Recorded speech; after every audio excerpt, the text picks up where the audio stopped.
ஒரு டாக்டர் இருக்காருன்னா நாம் எப்போ அவரை பற்றி யோசிப்போம்? இப்போ நமக்கு ஏதாவது உடம்பு சரியில்லை அப்படின்னா அவரை யோசிப்போம், அவர் ஞாபகம் வரும். அது மாதிரி நமக்கு ஏதாவது ஒரு பிரச்சனை அப்படின்னா ஒரு வக்கீலை தேடிப்போம், அவர் ஞாபகத்துக்கு வருவார். இது மனித இயல்பு.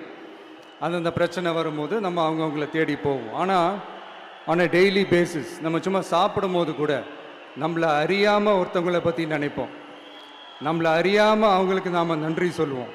அந்த மதிப்பிற்குரிய அந்த மனிதர்கள் வேற யாரும் இல்லை, விவசாயி விவசாயி விவசாயி.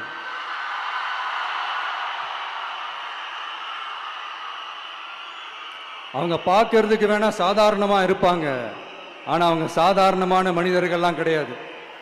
இந்த உலகத்தையும் மனிதர்களையும் படைச்சது கடவுள்னு சொல்லுவாங்க, ஆனால் அந்த கடவுளுக்கே படையல் போடுற உயர்ந்த மனிதர்கள் தான் நம்ம விவசாயிகள்.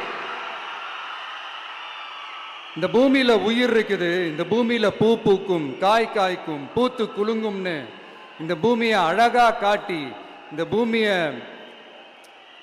சாமி ஆக்கிறதுல இயற்கையோட சேர்ந்து நம்ம விவசாயிகளுக்கும் ஒரு முக்கிய பங்கு ஒன்று இருக்குது.